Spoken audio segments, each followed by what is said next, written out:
Bueno, les damos las buenas noches. Para mí es un gusto que el Sindicato de Trabajadores de la Enseñanza Privada me haya convocado para moderar este encuentro en el que les agradecemos a todos ustedes también, a aquellos que están a través de las redes sociales, a través de el streaming, la cuenta de Facebook de Sintep, por estar ahí, para poder reflexionar, también para mandar preguntas, comentarios acerca de lo que vamos a hablar esta noche: quién paga la crisis, escenario y perspectiva del movimiento popular frente al ajuste. Esta es la presentación y ya les voy dando las buenas noches. Empiezo por Sergio Somaruga, secretario general de Sintep. Un gusto, Sergio, que me hayan convocado, muchas gracias. El gusto nuestro. Pablo Mesina, de Cooperativa Comuna. Fernanda Aguirre, del Sindicato de Trabajadores Gastronómicos y de Hotelería, además secretaria de Derechos Humanos del PIT-CNT. Fernanda, un gusto. Gustavo González, secretario general de FUCGAN. La idea, como ustedes verán, es reflejar en el movimiento popular distintas visiones y bueno, mi tarea va a ser moderar para tratar que esto sea una conversación fructífera y no que cada uno venga a dar un discurso, porque bueno, ustedes están del otro lado, están en plataformas virtuales y nuestra intención es que esto sea lo más dinámico posible. Y ya para arrancar empezamos con Sergio precisamente para que él ponga un poco el eje, ¿no?, de lo que es este encuentro. Y esta pregunta que se está haciendo desde el movimiento popular es ¿quién paga el ajuste? ¿Quién paga la crisis? Sergio, adelante. Bueno, lo primero que quiero compartir es la profunda satisfacción y alegría de estar en este equipo, en el que yo lo puedo estar porque soy el organizador, digamos, ¿no?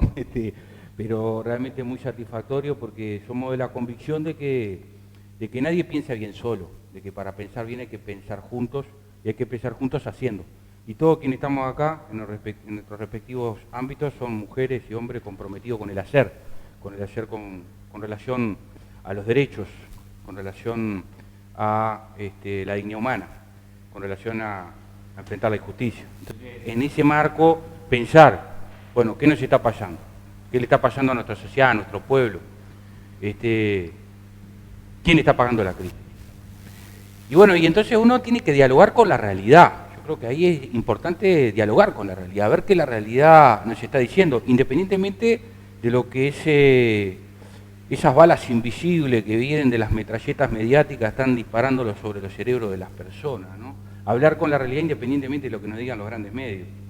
Y la realidad lo que me dice es que en el último año tenemos 100.000 nuevos pobres que se suman a los 300.000 que ya había. Y entre los que hay 30.000 que son niños y niñas.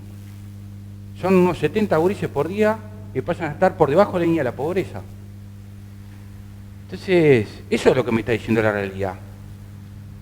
¿Son esa gurizada la responsable de la crisis? ¿Alguien puede sostener eso con seriedad? No. ¿Y entonces por qué son ellos los que la tienen que pagar? Hay 200.000 familias trabajadoras que hoy están en la circunstancia del desempleo. Están en el desempleo en una sociedad en donde los trabajadores y las trabajadoras solo pueden comprar cosas a partir de la venta de su fuerza de trabajo, es quedar afuera de la sociedad. ¡Afuera! Entonces yo miro esa realidad. Y después miro la otra, ¿y qué veo en la otra? Que los frigoríficos facturaron 300 millones de dólares, que las exportaciones, hay un grupo del sector del agronegocio exportador que en marzo aumentaron el 25% de las exportaciones con respecto al año pasado. Y que en el primer trimestre vendieron 19% más que el trimestre del 2020. Entonces, hay gente que está pagando la crisis, hay un sector de la sociedad que está pagando la crisis y hay otro sector que no la está pagando, que son los mayores. Fernanda, sin duda que además de la Secretaría de Derechos Humanos, el sindicato al que vos pertenecés, gastronómico, hotelería, ese sector ha sido muy impactado por esta crisis. ¿Cómo ves esto de quién paga la crisis, las perspectivas? Bueno, dentro de los que pagan la crisis, sin duda, uno de los sectores es el mío, ¿no? los gastronómicos y hoteleros y todo el sector turístico está muy golpeado, y se da un fenómeno durísimo de pérdida de puestos de trabajo en un sector donde además habemos 25.000 madres, que la mayoría son jefas de hogares, o sea que esto que señalaba Sergio de la cantidad de hogares con niños en situación de pobreza es tremenda, y en nuestro sector lo vivimos particularmente, y bueno, y vivimos esta contingencia que tiene un principio con un componente sanitario, donde los aforos implican que se pierdan la mitad de los puestos de trabajo, cosa que nosotros no discrepamos, y es por cuidar la salud pública, pero la salud pública la tenemos que cuidar entre todos. Entonces, si el Estado y la ciencia determina que hay un aforo determinado, que es lo que da garantías del cuidado sanitario en el marco de esta crisis de pandemia, lo que corresponde hacer simultáneamente a esto es generar políticas de seguridad social que cubran esos puestos de trabajo y esos trabajadores y trabajadoras que quedaron sin su lugar de trabajo, que además están percibiendo en el seguro de paro no la mitad de su ingreso como otros trabajadores, sino que en un sector donde parte importante del ingreso es el ingreso a partir de las propinas, está percibiendo un tercio, un cuarto de sus ingresos. Entonces hay una situación de emergencia económica y hasta alimentaria, porque nosotros comemos en el lugar de trabajo brutal, donde tenemos un sector que tenemos de 63.000 que éramos en gastronomía y hotelería, 33.000 hoy, incluidos los que están en el seguro de paro, que hace más de un año que están en el seguro de paro. O sea, una situación trágica, y no hay una política pública y un encare desde la seguridad social que cubra esta contingencia y que abarque a todo el mundo. Todas las políticas son parcializadas, son insuficientes, y además dejan universos de trabajadores sin contemplar. Pablo, recién Sergio decía, bueno, ¿quién paga la crisis y quién no la está pagando? Desde el punto de vista económico, ¿es clara esta ecuación que él plantea? Bueno, hay gente que está pagando la crisis, lo que describía Fernanda, pero hay gente que dentro de la economía uruguaya no la está pagando, le está yendo bien a pesar de esta pandemia que nos impacta a todos y es mundial. Sí, hay las dos cosas. Yo creo que hay una cosa que hay que separar un poco. Hay un fenómeno que nos excede, que es la pandemia, que implica ya per se crisis global, aunque ya la crisis estaba en ciernes y simplemente es un gran catalizador de la crisis. En sectores, como decía Fernanda, del turismo, en Uruguay, las estimaciones son que entre el 60 y el 80% de caída de actividad a nivel global. Eso, la medida que por más que vos abras la frontera, si la gente no va a venir, es decir, hay toda una serie de elementos que son inevitables. Después hay unos que sí son evitables y otros que son hasta... Hay costos de la crisis que es profeso con medidas de política se hicieron pagar algunos sectores o no. Eso me parece que está bueno irlo analizando. Yo voy a ir solamente como tomando el ejemplo de Sergio para mostrar solo un caso, pero hay un caso que es muy claro, que decía el del agro. Ahí podemos condensar todo el paquete de problemas. Es un sector que tiene una ventaja, ¿no? El aislamiento social no le afecta tanto en el nivel productivo como puede ser en otros sectores. Es un sector que además tuvo un boom de precios nuevamente muy importante, ¿no? Nosotros, cuando surgieron los autoconvocados en el 2018, la soja estaba a 300, ahora está arriba a 500. Tiene como un 60-80% en algunos rubros de aumento de precio. En la carne tiene un aumento de precio. Se ha visto beneficiado. La demanda de alimentos no se ha visto retrotraída, además. Entonces tiene un conjunto de beneficios. Aumenta las exportaciones, aumenta la producción en volumen físico, sin embargo, firma pautas salariales a la baja. Creo que es el ejemplo más claro de cómo un sector que se ve beneficiado ni siquiera tuvo la decencia, digamos, de aumentarle el salario para redistribuir un poco el costo de la crisis. Yo creo que ahí es un ejemplo bueno. Pero después hay algunos datos que son alarmantes.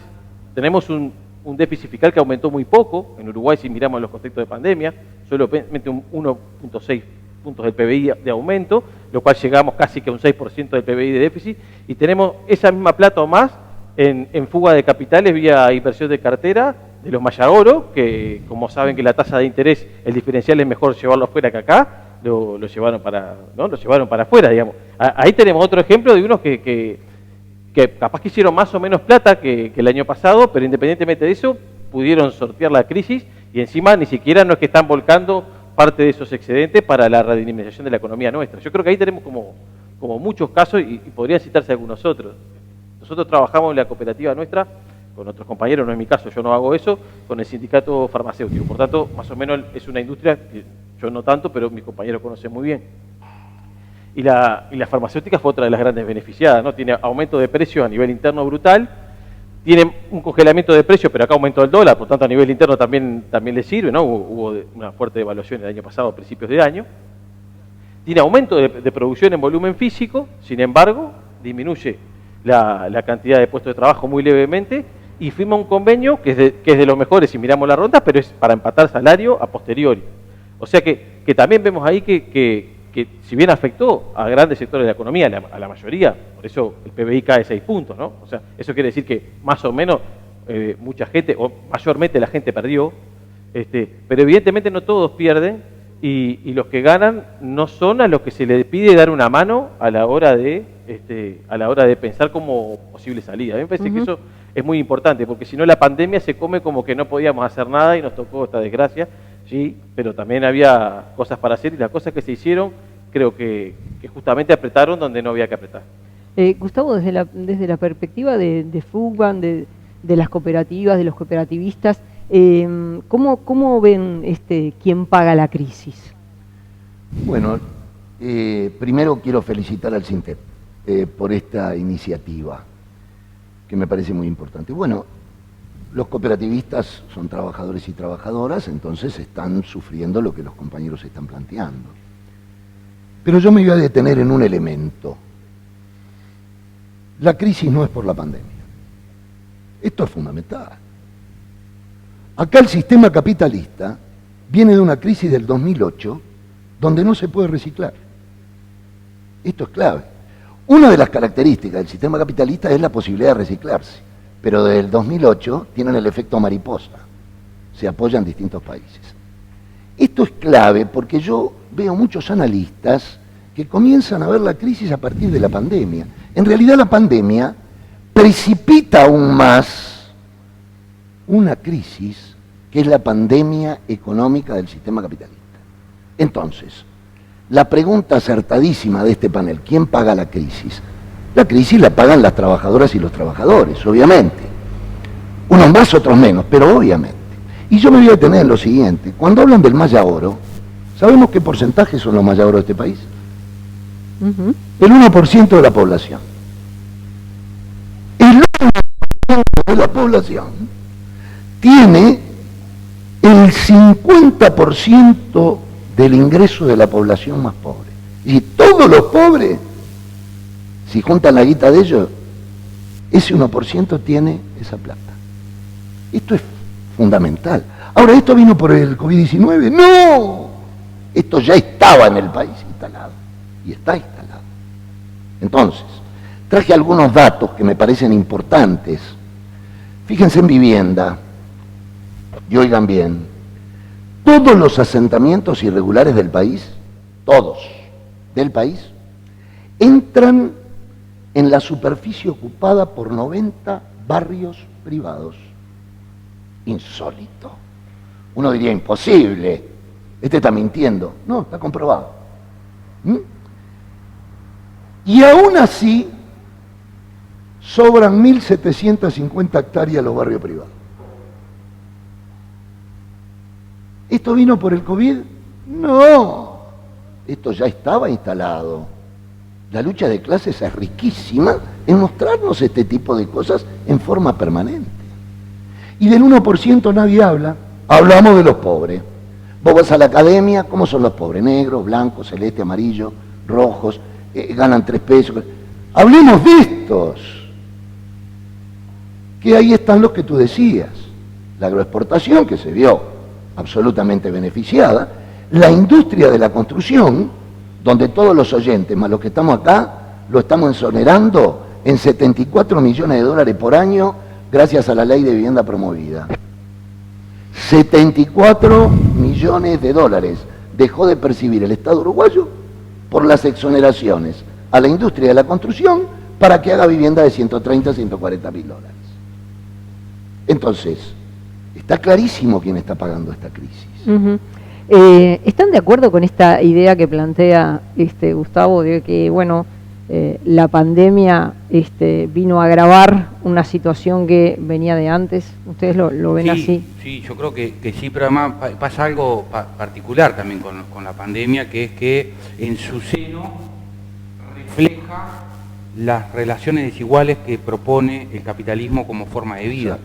Estos son datos de la Organización Mundial de la Salud, ¿no? Del 100% de la vacuna que hay en el planeta hoy, el 87% está en los países más ricos. Y solo el 0,2% de la población más pobre del mundo recibió alguna dosis.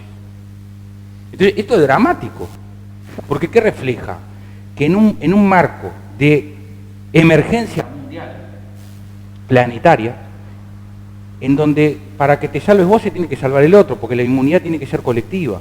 Entonces, ni siquiera el capitalismo es capaz, en su lucha voraz por valorizar el capital, acumular y concentrar riqueza, es capaz de ver el problema sanitario radical, que es que o nos salvamos todos o nos hundimos todos, porque necesitamos de la inmunidad colectiva a nivel planeta.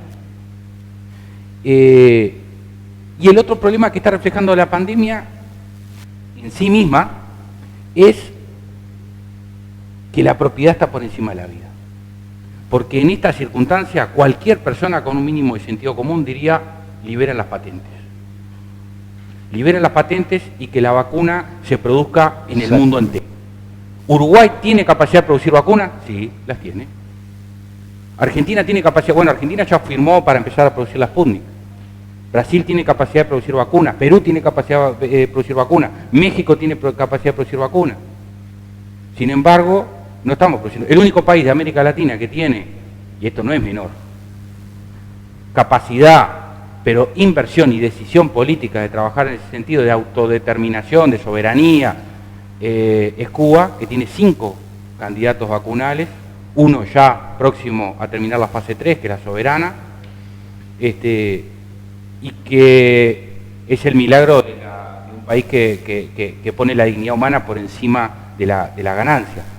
Pero tanto en cómo se distribuyen las vacunas como en la priorización de la patente sobre las necesidades sanitarias del planeta, queda claro que el capitalismo no tiene nada para ofrecernos desde el punto de vista de preservar la dignidad humana. Entonces, en ese sentido, creo que no solo yo creo que la pandemia sí tiene efectos, pero que fundamentalmente la pandemia es un catalizador, un precipitador de la crisis. Fernanda, ¿coincidís también? Sí, en realidad lo que coincido que el peor de los males que tenemos es el sistema en el que vivimos, este sistema capitalista, que sin duda la pandemia hoy lo que hace es disparar un montón de cosas que ya estaban en curso, parte del ajuste que estamos viviendo hoy, en particular en nuestro país, ya estaba en curso. Ya había voluntad de reformar la seguridad social, ya había instrumentación de desindexación del ajuste salarial, ya había un montón de cosas que estaban empezadas, que con este nuevo gobierno y con la pandemia se incrementan vorazmente, ¿no? Pero en un sistema que prepondera, como decía Sergio,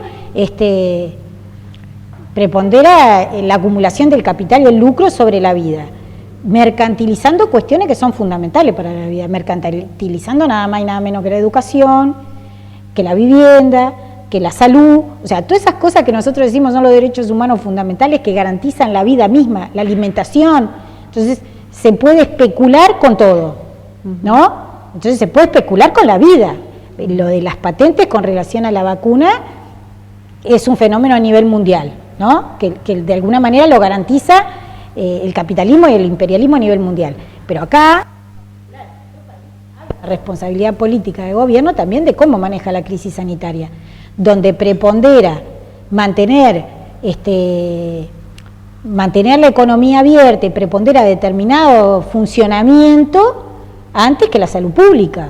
Entonces, no es solo la crisis sanitaria existe, es un hecho objetivo, pero es lo que decía con respecto a mis compañeros, a mí misma, o sea, está bien, yo cierro el boliche, o no cerramos la plaza de comida del shopping, pero los compañeros están hace más de un año en seguro de paro, y la gente no vive con esa plata, y eso no es una definición, eso no es un problema de la pandemia, eso es un problema de una política pública a nivel de seguridad social que no cubre las necesidades de la gente por preponderar, preservar el nivel de acumulación del gran capital por sobre las necesidades básicas de la gente que garanticen la vida.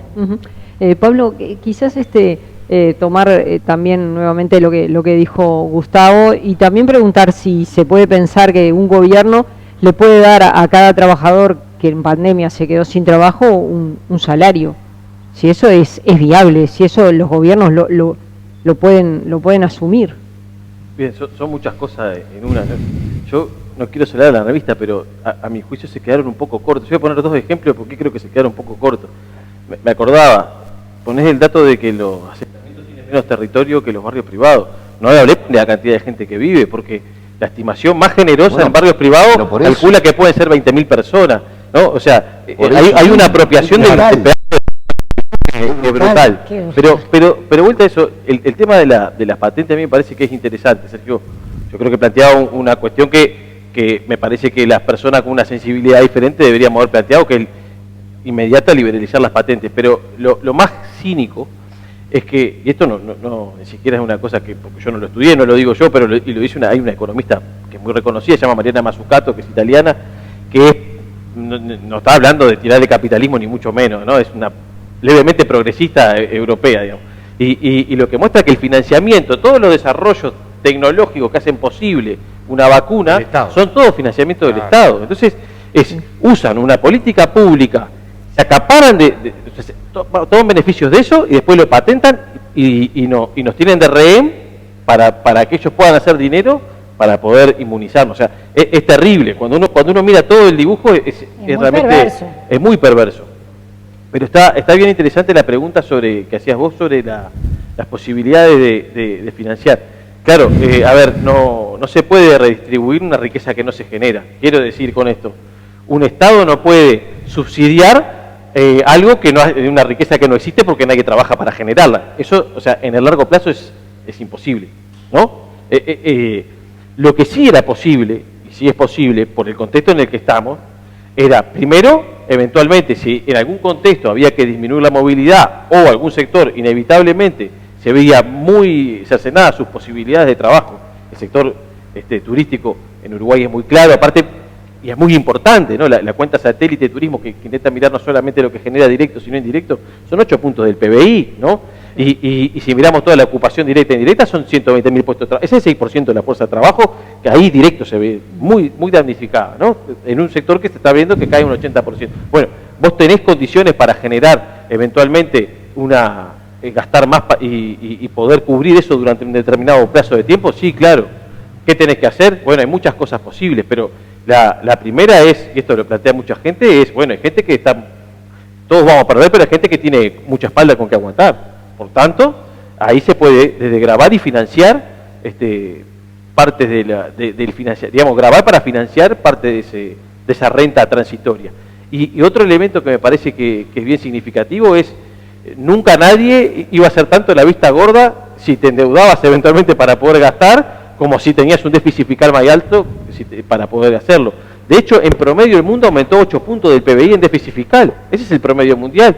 Y acá nos llegamos a 2 puntos y algo, ¿no? Estamos casi, prácticamente 3 veces por debajo menos de 3 veces, menos de un tercio de lo que aumentó el déficit en el mundo. O sea que había herramientas, ¿no? Gustavo, ¿es viable esta idea de, bueno, qué tiene que hacer un Estado? ¿Cuáles son las acciones que puede tomar un Estado ante esta realidad en la que estamos? Bueno, primero, con este gobierno es imposible porque este gobierno representa al gran capital y va a trabajar para él. Por lo tanto, es una ilusión pensar, salvo que exista una movilización popular muy fuerte, que este gobierno pueda afectar al capital. Al capital lo está exonerando. Tú que sos economista sabrás que hay varias ramas que tienen más exoneraciones todavía. Entonces, ahora, claro que es viable, porque hay gente que, como él decía, tiene muchísima espalda, muchísima espalda. Ahora, para eso no alcanza con un discurso, eso es obvio. Ahí tiene que asumir conscientemente el movimiento popular el momento que se vivía, lo que vamos, ¿cierto? Yo me quiero detener, si me permitís, claro, en lo que hablaban sobre,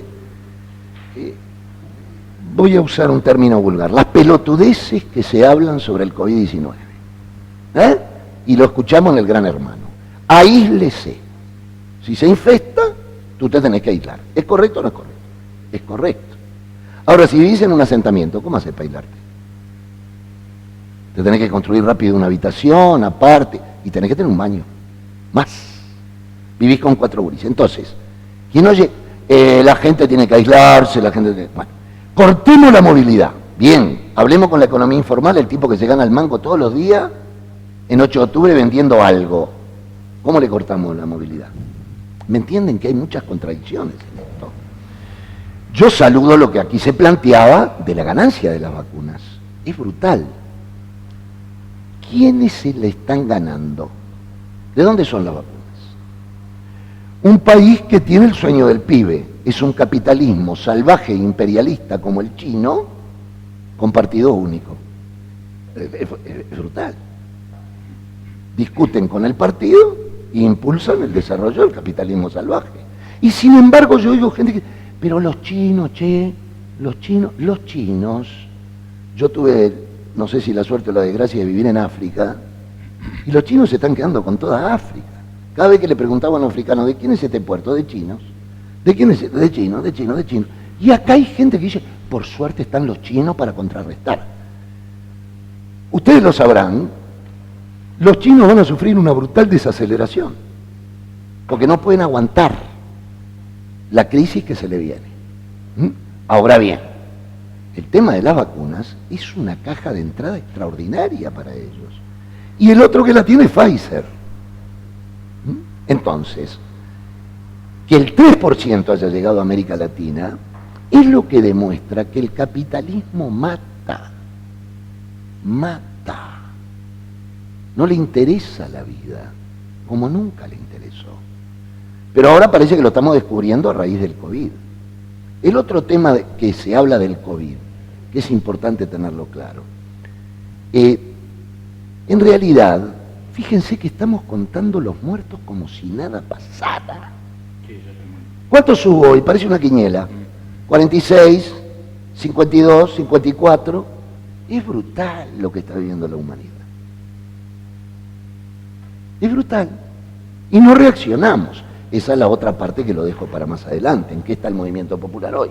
Que ustedes colocan. Pero entonces, en este marco, la pandemia que existe, que yo estoy de acuerdo en que ya me vacuné, me quiero vacunar, tengo que tener todos los cuidados, pero hay cuidados imposibles para los más humildes. Yo tengo 4 cooperativas que nacieron del asentamiento de Santa Catalina. Yo los invito a que vayan a la calle Bufa, a verlos. ¿Cómo le pido que usen tapaboca?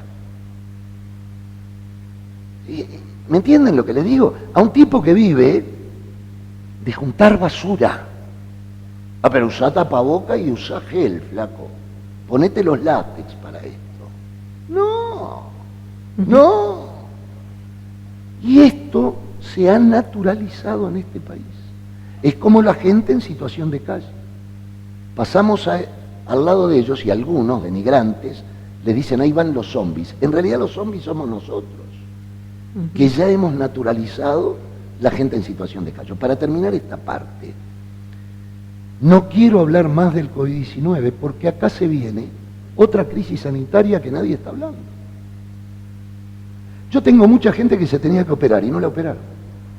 ¿Sí o no? Y la están pasando para la cola. Nadie habla de eso. Acá se viene una segunda crisis sanitaria. Hablen con los médicos, se lo van a decir. Sí, después ¿qué vamos a hacer? Porque a todo lo que teníamos que operar lo vamos a tener que operar en algún momento. Entonces, la crisis sanitaria también tiene que ver con que es un gran negocio para algunas mutualistas haber instalado grandes CTI. Porque no nos olvidemos de eso. Y la industria farmacéutica y la industria del medicamento en general ha hecho la del moro y el oro en esta época. ¿Cómo ustedes perciben que lo vive el conjunto de la sociedad uruguaya? Todos estos elementos que estamos poniendo aquí sobre la mesa, Sergio. Yo veo la realidad es contradictoria, ¿no? No se pinta con un solo trazo. Entonces, con esa salvaguardia, lo que veo un pueblo golpeado, ¿no? Triste. No veo un pueblo entusiasmado. No veo un pueblo que, a pesar de la circunstancia psicoanímica que genera la pandemia, esté pensando que lo mejor está por venir. Es terrible eso.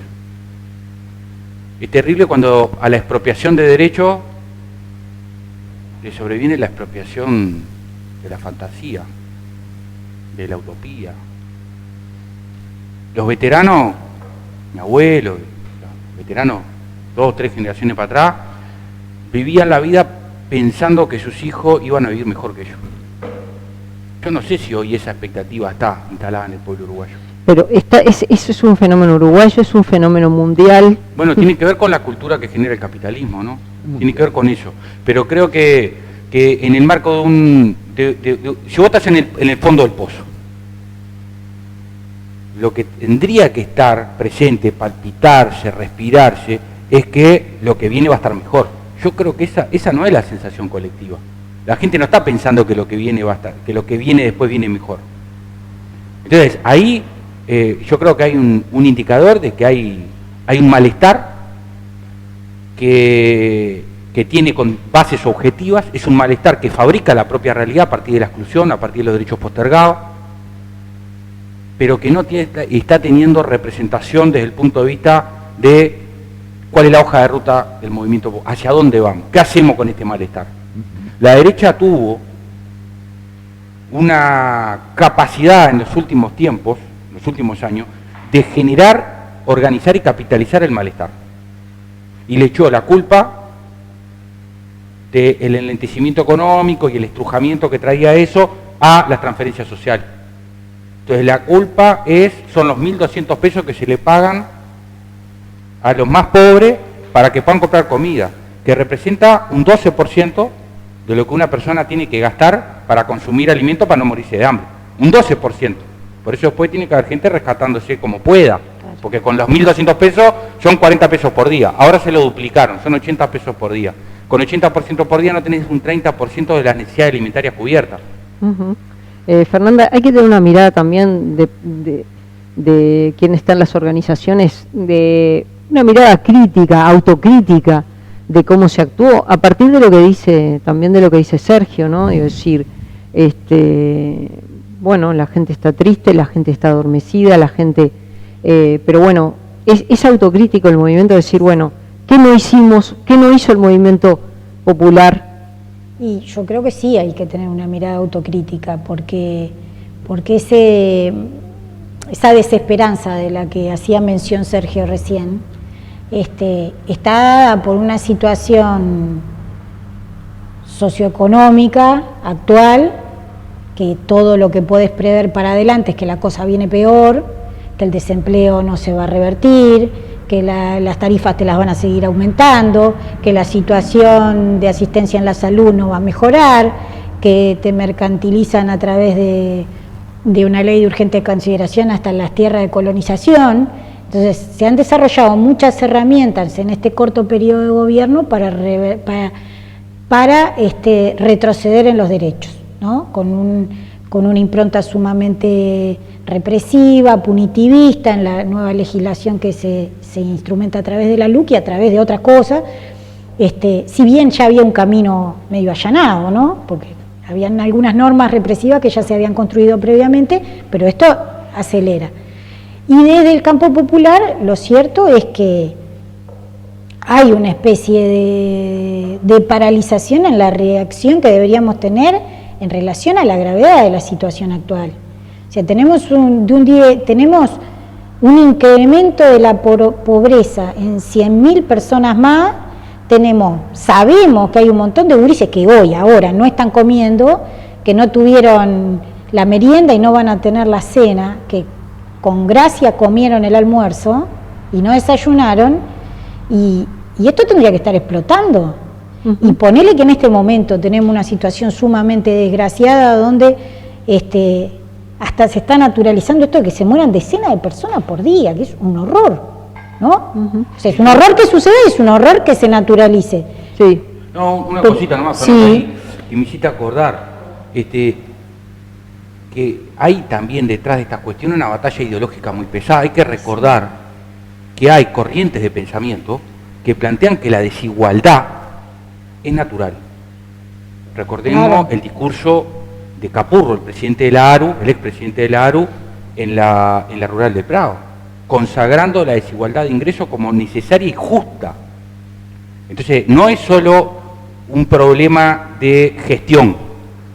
Hay quienes creen, yo creo que son los quienes hoy están conduciendo la nación, creen que la desigualdad está bien, que es justa. No es un problema que haya 700 ollas populares y que haya 120.000 platos de comida por semana que se sirven solo en Montevideo para que puedan comer personas. Eso es natural.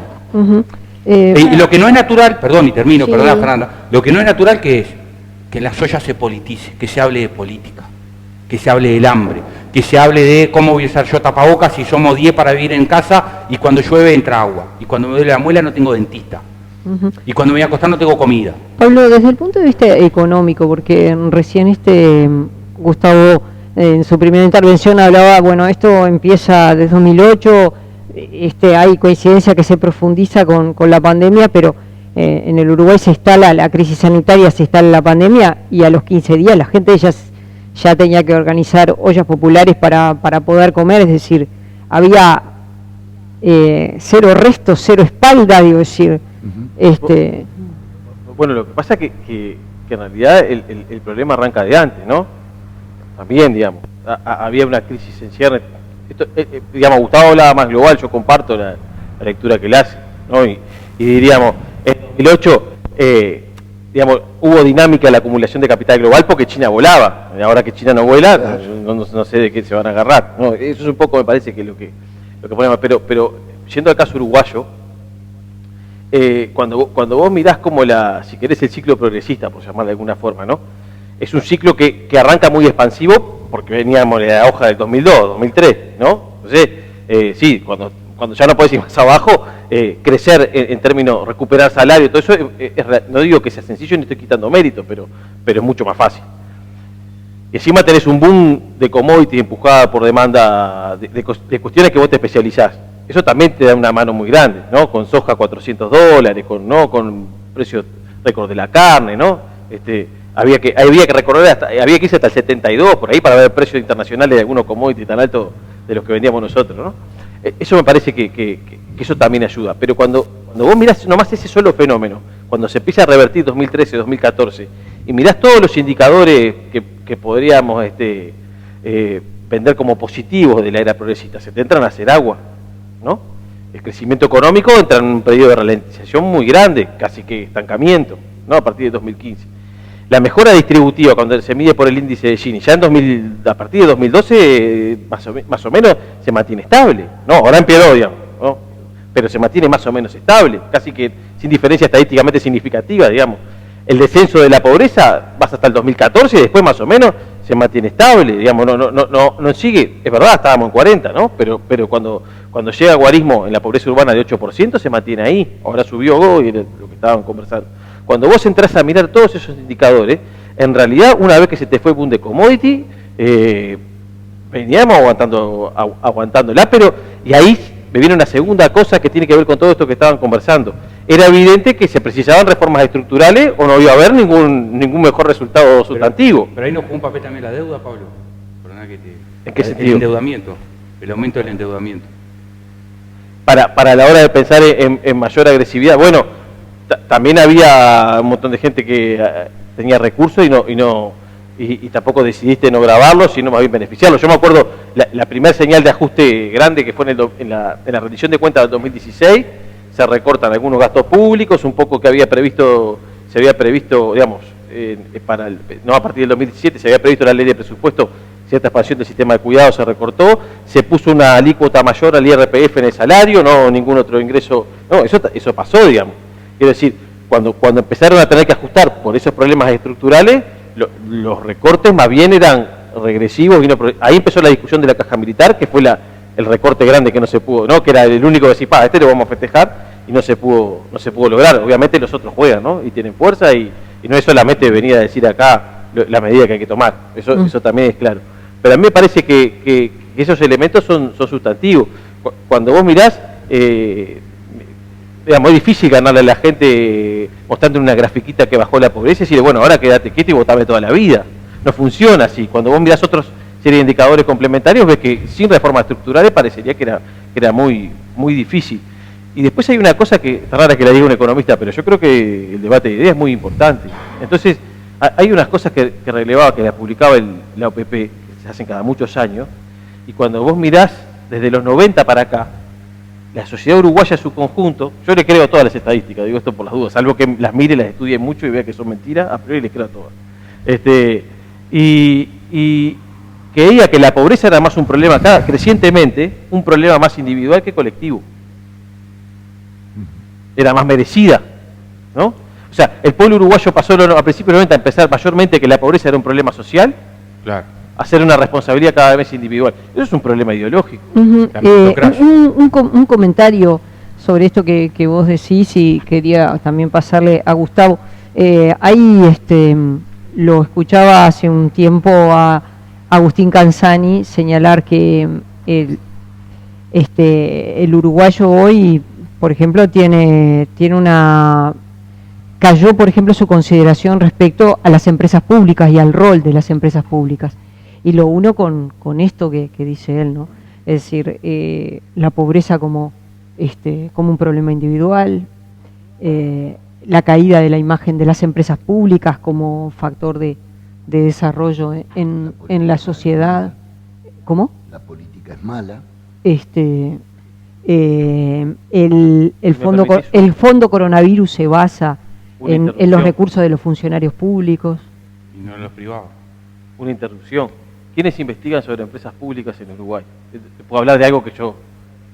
La UEM, Claro. que está Muncho, que tenía, ¿no? el grupo Faros, que es como un think tank, como le llaman, ¿no? Ahí investiga sobre empresas públicas. Investiga sobre empresas públicas el Observatorio de la Católica, donde sale Paganini, el actual ministro de Industria, y yo no conozco otra gente que investigue en profundidad, ¿no? Quiero decir, ellos trabajan y producen conocimiento y discurso a favor de determinadas cosas, claro. Y eso también va calando. Es la usina de ellos. No sé si me explico, quiero decir esto. Y vos los ves que después ahora está de ministro de Industria, o sea que no sí. Hay nexos con eso, ¿no? Me parece que esas cosas no pasan por caso. No, por eso digo que ese tipo de tarea a nivel político yo creo que es súper relevante. Y con respecto a las empresas públicas, una cosa fundamental es el para qué, ¿no? Si hay una concepción economicista con respecto al rol de las empresas públicas, o si tienen el rol de prestarle un servicio a la comunidad que es esencial para la vida. O sea, la luz es un derecho humano fundamental, el agua es un derecho humano fundamental. Entonces, a esta altura las comunicaciones está concebido también de la misma manera. Entonces, si vos, primero que son rentables, ¿no? Y que de alguna manera las están privatizando porque quieren, porque siguen expoliando las riquezas del Estado para mano de privados, ¿no? Pero además lo ponen en un rol que no tiene. O sea, no es un rol recaudador el que tiene que tener UTE, el que tiene que tener Antel, por más que son empresas públicas solventes, sino que tienen que tener un rol de servicio a las necesidades de la comunidad, a las necesidades humanas. Y ahí hay una cuestión ideológica también, ¿no? Una cuestión ideológica que ahora vira y que en definitiva les despreocupa totalmente en las políticas de gobierno que ese servicio esencial para la vida esté cubierto, y las privatizan, las menoscaban, las están deteriorando a una velocidad pero vertiginosa, ¿no? Gustavo, sobre esto. Sí, yo creo que sobre todo lo que han planteado ahora los compañeros, lo que demuestra es en qué situación está el movimiento popular para enfrentar esto. Yo creo que es la peor. La pandemia nos agarra, a mi juicio, en el mayor grado de desideologización del movimiento popular uruguayo y mundial. ¿Por qué? Ahí tenemos que ir, ¿por qué? ¿Cierto? Por ejemplo, ahora todo lo que tú nombraste, ¿no? Es individual la pobreza, la gente que te dice la política no sirve para nada, son todo lo mismo, ¿sí? Esos son, de ahí al fascismo y poco. Por eso el triunfo de Manini también. Y ahí el fascismo hay poco, Bolsonaro, etc. Bueno, en el siglo XX, ¿qué fue lo que conmocionó a la humanidad en el siglo XX? La Revolución Rusa, no hay duda, conmocionó. Estuvieras de acuerdo o no, tú.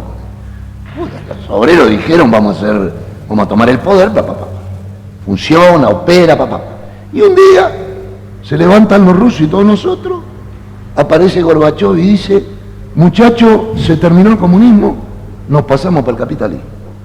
Salieron 50 obreros a protestar rusos. Ahora, ¿hemos hecho algún balance de eso? ¿Qué pasó? ¿Qué fue lo que pasó?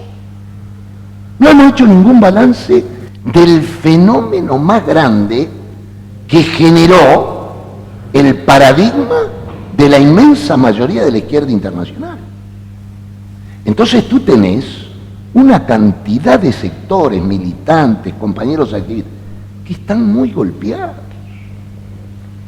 Otro sector importante que antes decía que había que tomar las armas, o no nos podemos mentir, ¿cierto? Que la cuestión era por acá, por allá. Bueno, hoy en día se dice que, por ejemplo, a los militares, como son muy viejos, no habría que meterlos en cana. Esto no es menor para la gente militante. Hay un golpe brutal. Y si no hacemos un balance, no vamos a llegar al hoy. ¿Por qué estamos como estamos? ¿Por qué nos cuesta reaccionar? Por ejemplo, los obreros ya no existen. ¿No han oído esa palabra? Y lo dicen sectores de izquierda, bueno, este siempre con la misma cantinela, este es sesentista, los obreros ya no existen. Miren, ¿cuántos son los trabajadores del gas? Serán 200, Sí. 150 obreros. Fueron tapas de diario con una huelga de hambre. A ver si me entienden. ¿Hubo transformación en el mundo obrero? Claro que sí. Teletrabajo, todo lo que hablamos. Ahora, que los trabajadores son fundamentales en el mundo, no hay ninguna duda. Siguen siendo los mismos. Ahora, ese balance es indispensable, Ana María. Porque si no, no vamos a comprender el presente. Y luego hay que hacer un balance de los gobiernos progresistas. Hay que hacer un balance. De una persona que dice que habló con un pajarito. Hay que hacer un balance. Si no hacemos un balance... Estás hablando del presidente de Venezuela, Nicolás Maduro. ¿No? No lo nombré porque es muy conocido. Bueno, pero digo, ahí hay algo que nos conmociona en la interna. Yo tengo 65 años ya. Viví varias de esas cosas junto a otros compañeros y compañeras. Pero yo me siento conmocionado.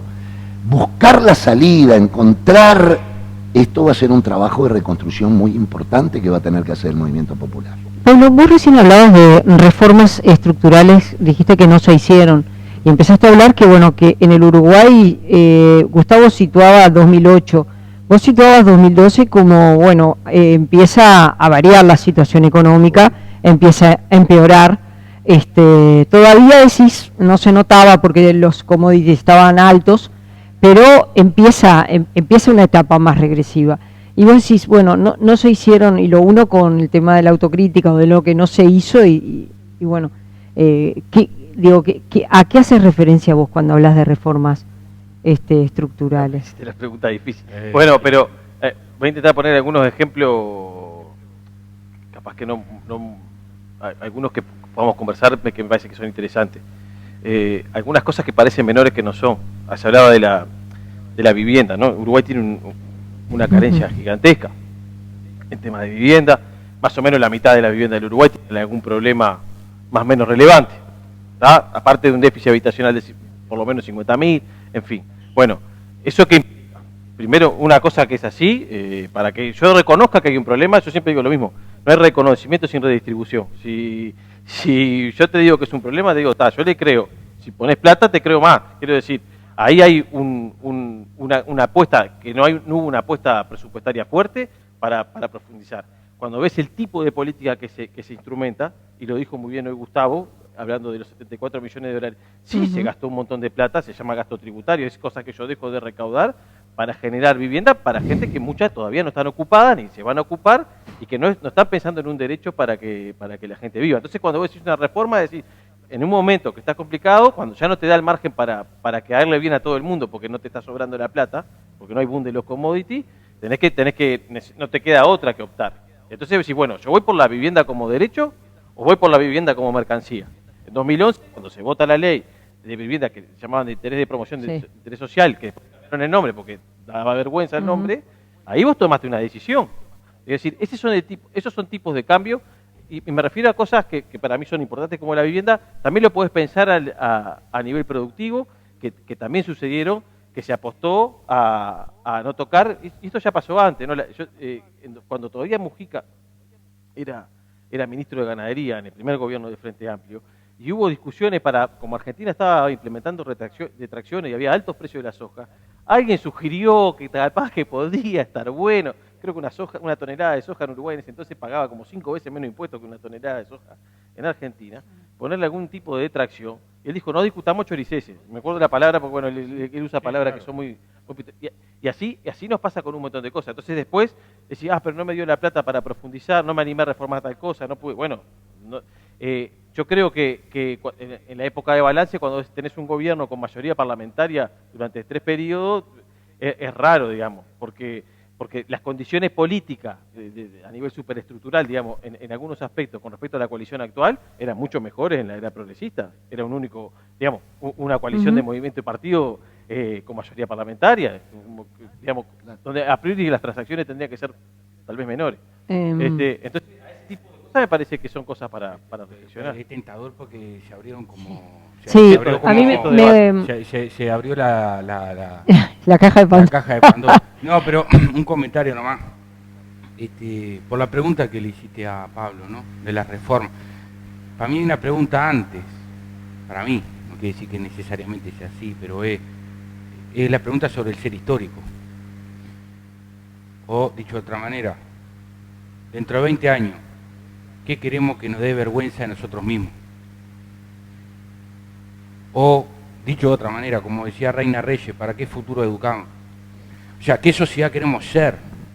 La política, esa que está tan bastardeada, que dice Gustavo, que yo comparto, porque hay un pensamiento oscuro que te pudre el alma. Y el alma, cuando se pudre, hace que el otro, o sea, te alienes tanto que el otro o la otra siempre es un enemigo, es un riesgo, es un peligro, un competidor. Entonces no hay que dejar que se oscurezca. Y hay que rescatar la política. Pero la política no deja de estar siempre al servicio de fines. Y esa es la dimensión ideológica, que tanto se perdió, y creo que el progresismo fue un factor preponderante en ese deterioro de la importancia que tiene lo ideológico, lo teórico, el pensamiento estratégico para pensar la política. Y se cayó en una política de la instrumentación, que ha tenido cosas muy buenas, por ejemplo, indudable en el progresismo, el aumento del salario real, más del 55%. Casi que no hay comparación en el siglo XX un crecimiento del salario real tan importante. Entonces eso hay que decirlo también, porque es parte de la cosa. Pero en el pensamiento estratégico, y por lo tanto las reformas estructurales que eran necesarias, ahí se empobreció la cosa.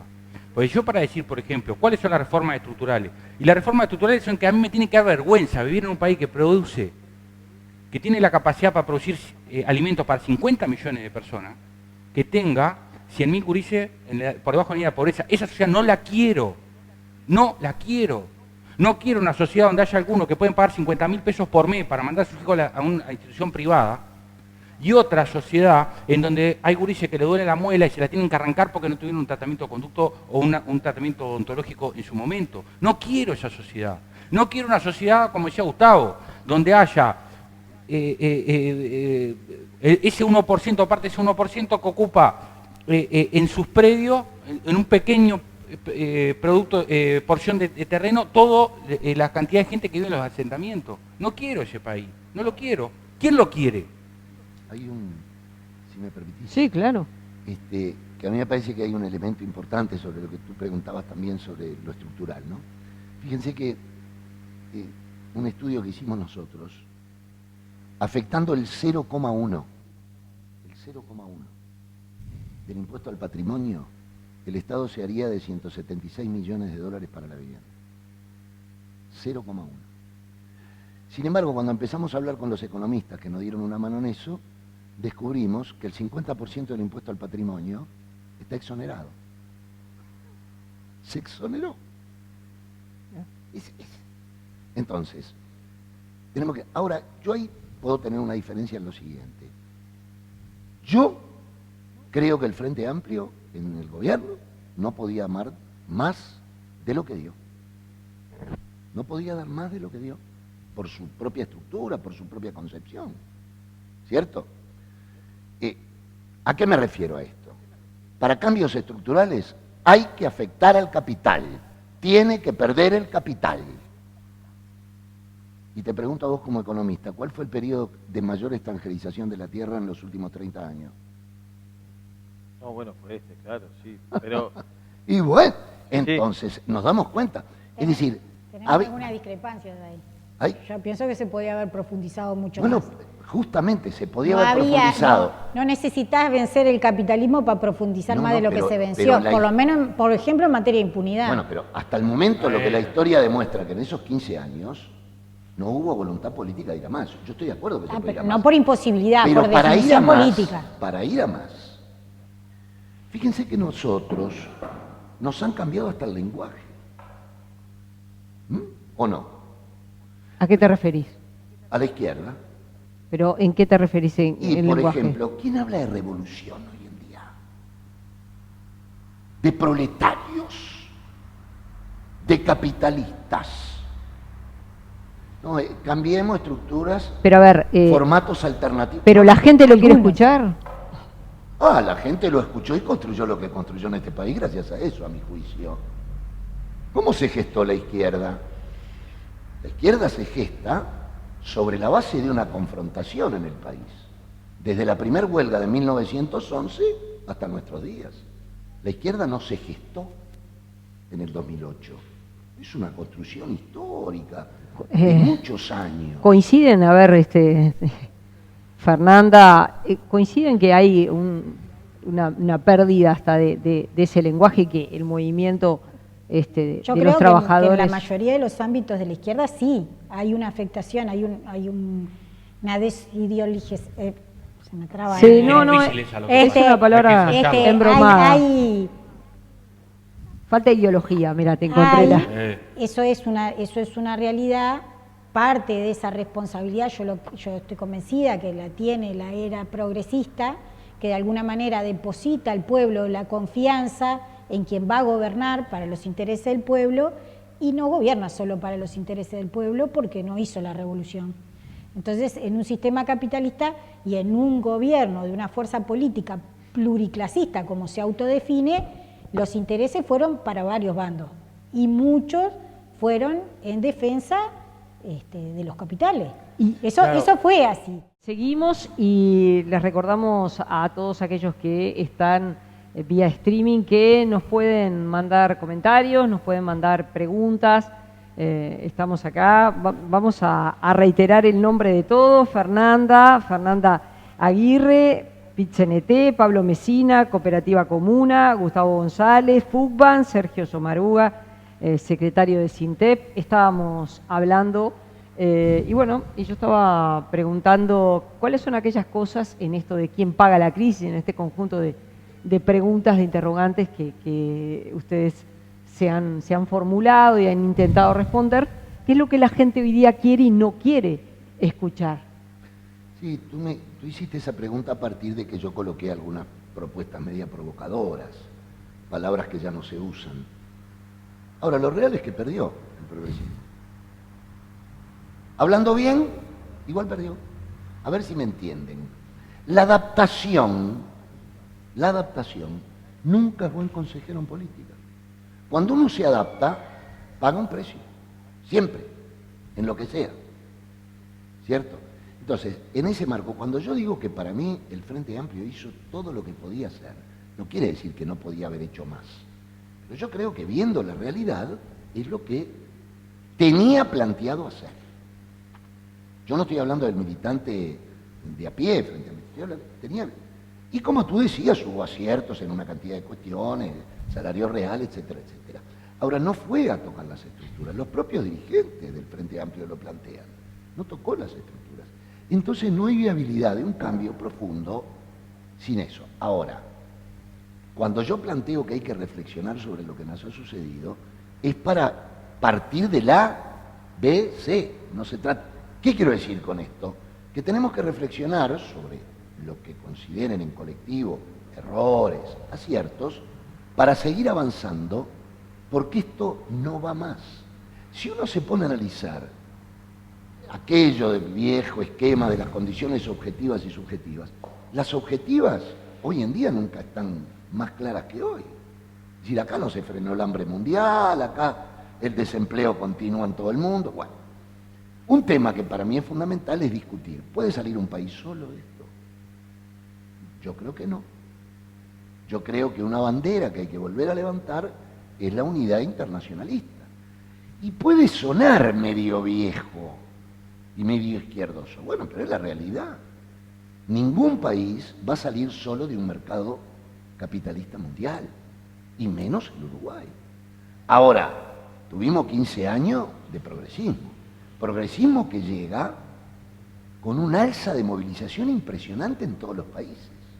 En todos los países. Es decir, Evo Morales llega al gobierno con no sé cuántas huelgas de cocaleros, no sé si me entiendo.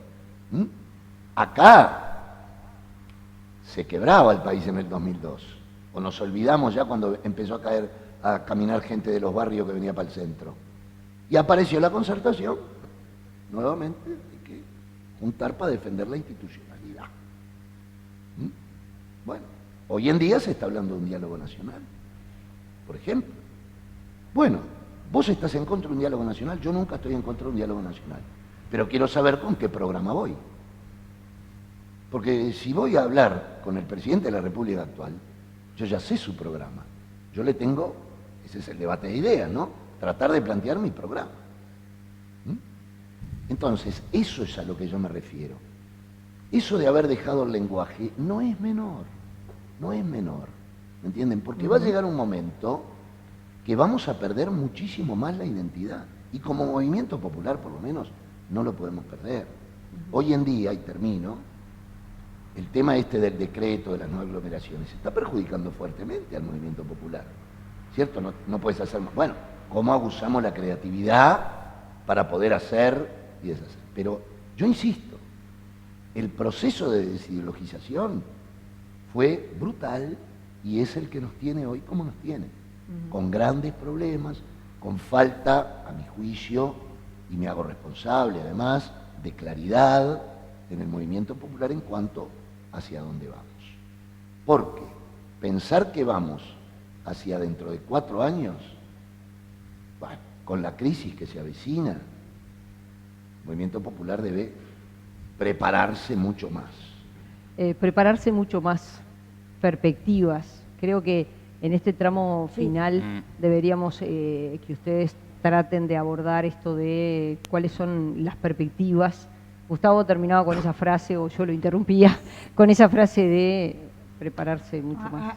A mí me parece bien abordar el tema de las perspectivas, pero quiero retomar un punto con respecto que se decía recién, de en qué situación llegamos a este gobierno recontra neoliberal, recontra regresivo, y punitivista, represor, o sea, todas las características que van en contra de los intereses del pueblo y de la posibilidad de que el pueblo se organice para luchar, ¿no? Eso es así. Pero ¿cómo llegamos a este escenario?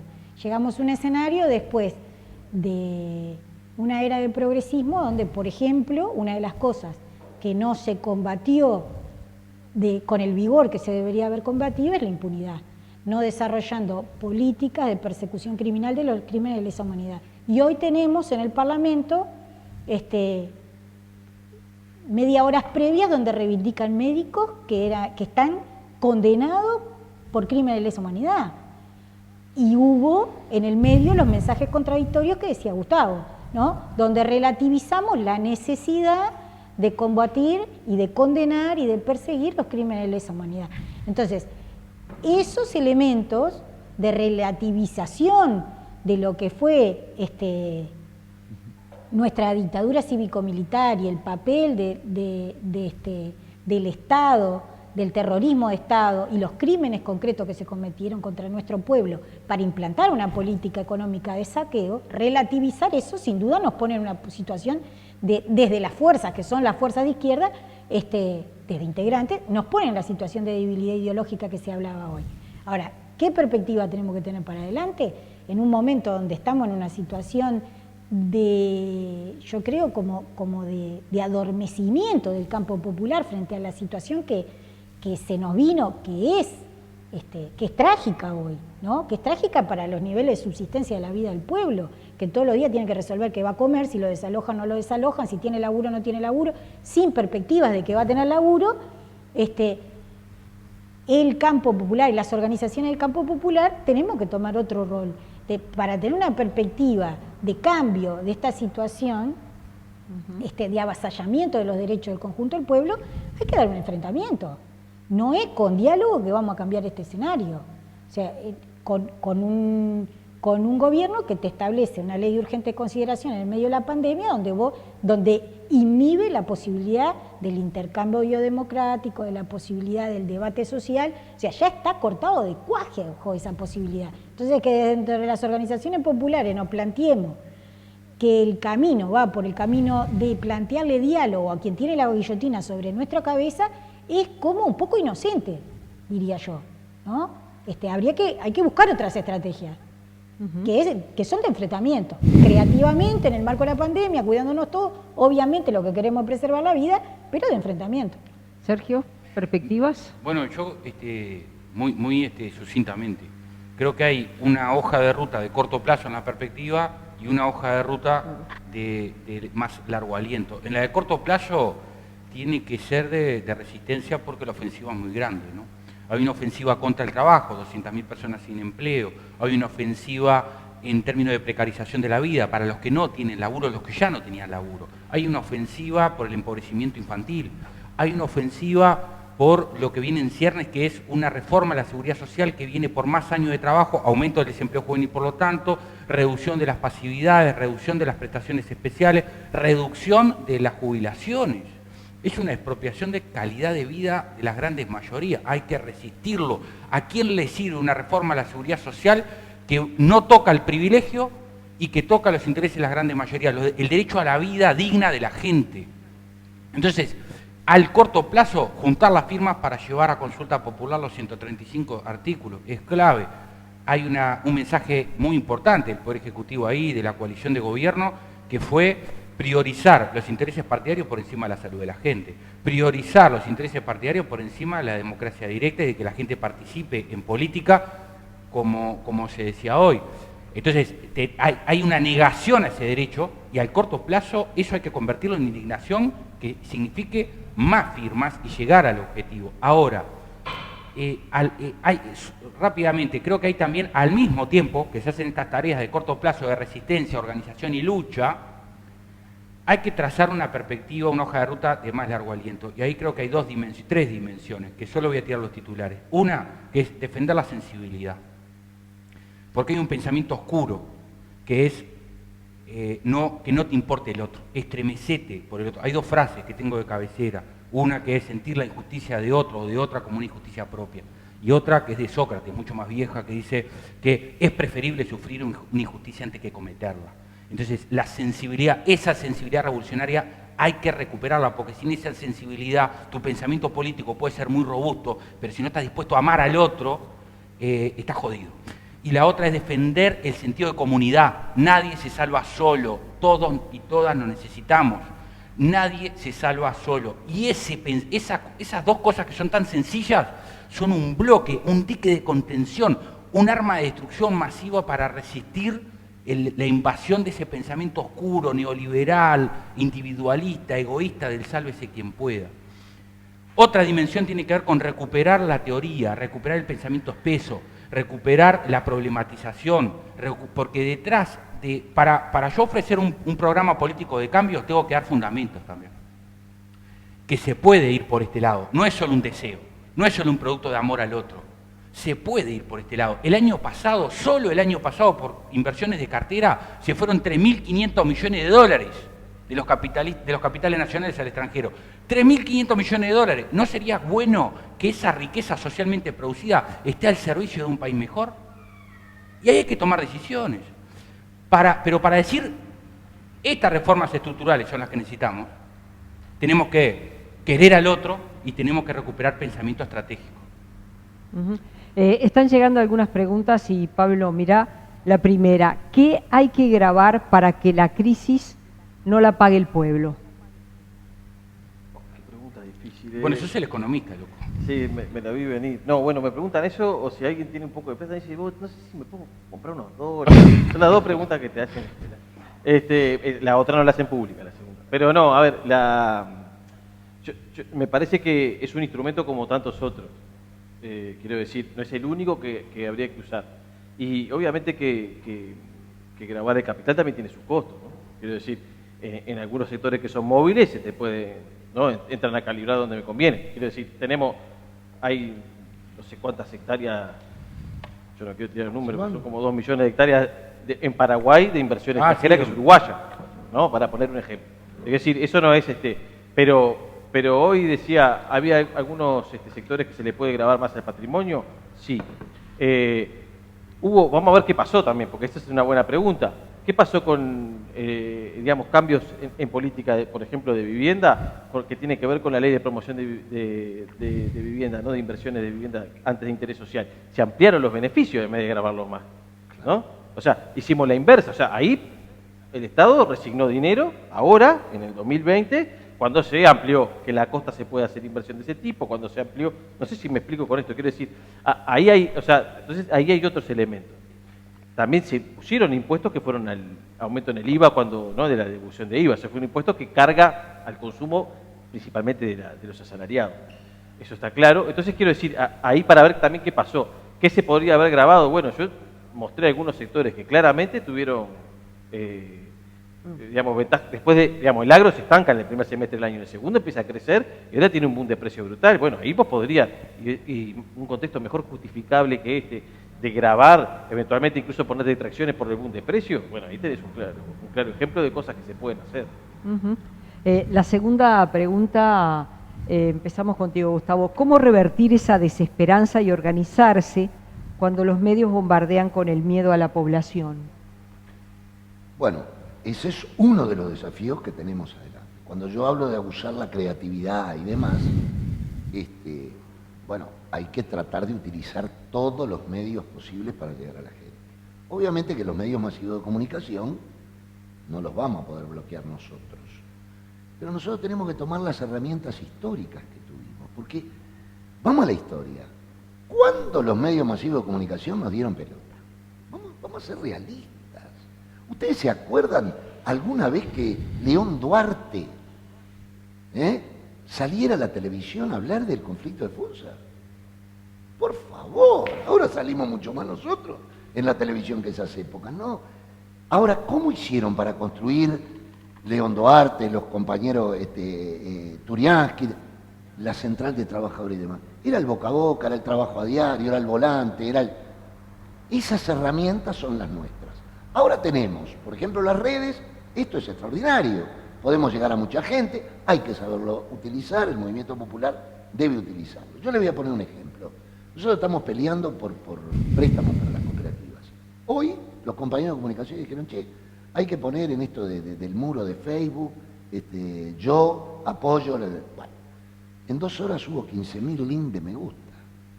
Yo no sé nada de eso, pero me pareció muy importante. Si en 2 horas, ¿no? Hubo gente que puso esa fotito, bueno, todo eso hay que utilizarlo. Entonces tenemos que hacer, luego volver a estudiar,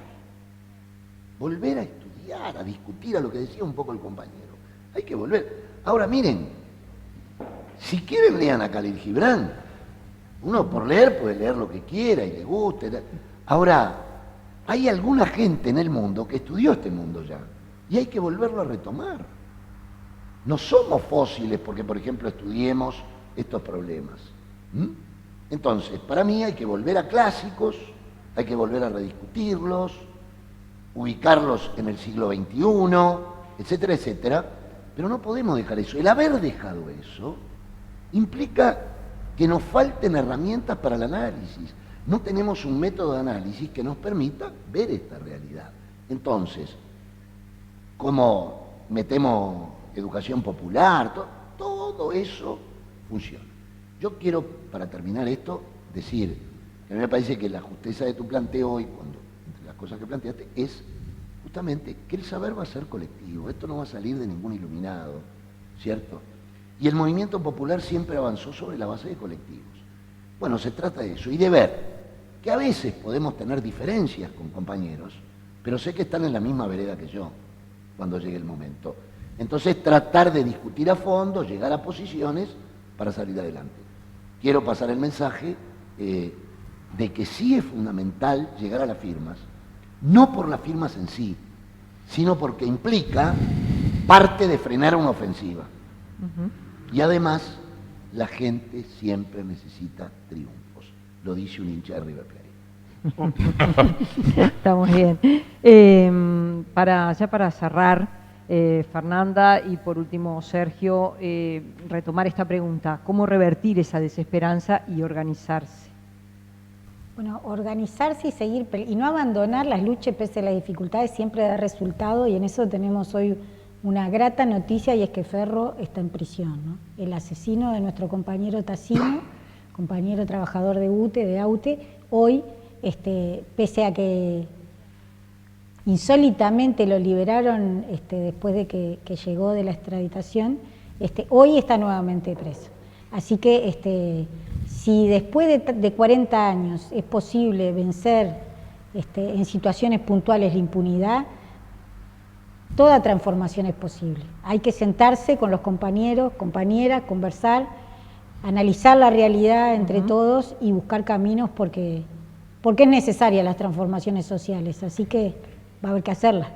Sergio, para cerrar ya. Ciencia y utopía. Necesitamos mucha ciencia, pensamiento, método, producción de conocimiento, demostrar que la desigualdad no es natural. La desigualdad es una consecuencia de determinadas relaciones sociales que podemos vivir de otra manera. Y decía utopía también, o sea, tenemos que recuperar la función utópica de la política. Es decir, hay una... Recuperar esto que decía hoy antes de los viejos, ¿no? El futuro, que tenemos que recuperar esta idea de que lo mejor está por venir, como decía Wimpy. No, Wimpy decía que todo sea para bien, pero que lo mejor esté por venir, que lo mejor está por venir. Hay que recuperar esa idea. Hay que recuperar la idea de que podemos ser arquitectos de nuestro destino y que ese destino es mejor que este presente. Por eso la utopía.